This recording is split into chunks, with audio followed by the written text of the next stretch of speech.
السلام عليكم ورحمة الله وبركاته. زمان لما كان الواحد عايز يصطاد سمك، كان في مصرف في آخر الأرض عندنا كده، كنا بنصطاد فيه. كانت آلات بقى الصيادة كانت عاملة ازاي؟ كنا نجيب ذرة طويل أو بوصة وفتلة خيط من بتاع الشكاير. كنا نفك الخيطة كده بتاع الشكاير، تيجي تعمل لها متر ولا متر، ونربطها ببعضها تعمل لها مترين تلاتة حلوين كده. ونقوم جايبين عود الذرة فاتحينه من النص ومطلعين من قلبه الحتة اللي الفيلة الصغيرة ديت، ورابطينها في آخر الفتلة، ورابطين فص النار.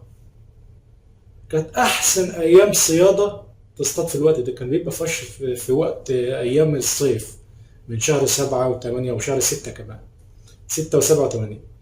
كان السمك فيه كان سمك أصلي يعني. كنا ناخد بقى البوصة ونظبط الحال ونروح بقى نقعد نفضل طول النهار. يا دين النبي، ايه الحلاوه دي؟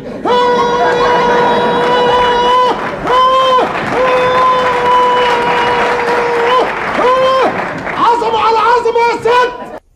نعمل كده للسمك ونصفر ونخبط عشان السمك يجي، مفكرين لما كده يبقى السمك هيجي يعني. واه بقى لو وانت بتصطاد والصنارة شبكت في بوصة تحت في المية كده، شبكت منك، هتشد طول النهار وهتقطع منك الفتلة والبوصة تحتاس. وكان بقى الواد الفت بقى، الواد الحلو، كان يروح يجيب شبشب زيكو من القديم، شبشب زيكو الكبير ده، يقوم قاطع منه حته وعامل عامل غماز عشان ما يبص بسرعه ان بتاعت الذره دي بتبوظ. ويقوم رايح كده يجيب لك حته صفيحه وعاملها تقل، بتاع الرصاص ده، ومظبطه كده بقى، وقاعد تشوف له حته حلوه كده، نشوفه بقى وبيصطاد فيها الحته اللي فيها سمك. كنا كل يوم نروح نقعد مكانه هناك، نروح نخش نجيب على الجسر، نجيب شويه طعم. يا سلام على الإنسانية، يا سلام على الحنية. نحط الطعم في الصنارة ونطلع تاني، نشوفه كل يوم هو بيصطاد منين، ونروح نقعد مكانه بدري كده قبل ما هو يجي. وانا بصطاد في يوم طلعت سمكه كبيره كده، طلعت السمكه وبرفع بقى بشد بعزم كده، كان ورايا مصرف كبير السمكه وقعت فيه. قمت خلع الهدوم ونازل ورا السمكه، ادور يمين شمال يمين شمال، ما لقيتهاش. خدت بعض وروحت من غير اي حاجه.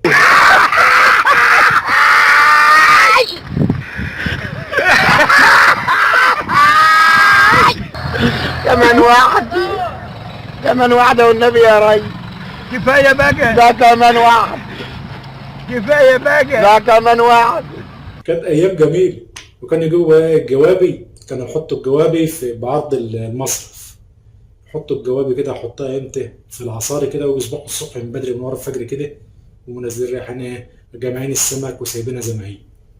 وهم رايحين جايبين بقى الشلب، شبكة كبيرة كده فيها عصايتين من ناحيتين، وينزلوا بقى على بعض يمين وشمال ويمين وشمال، ياخدوا لهم ساعتين ثلاثة في قلب المية. النظام ده إجراء غير قانوني، وأنا هبلغ وزير الحقانية شخصيا بشرفي شخصيا. ما تنسوش الاشتراك في القناة وتفعلوا زر الجرس. تحياتي لكم.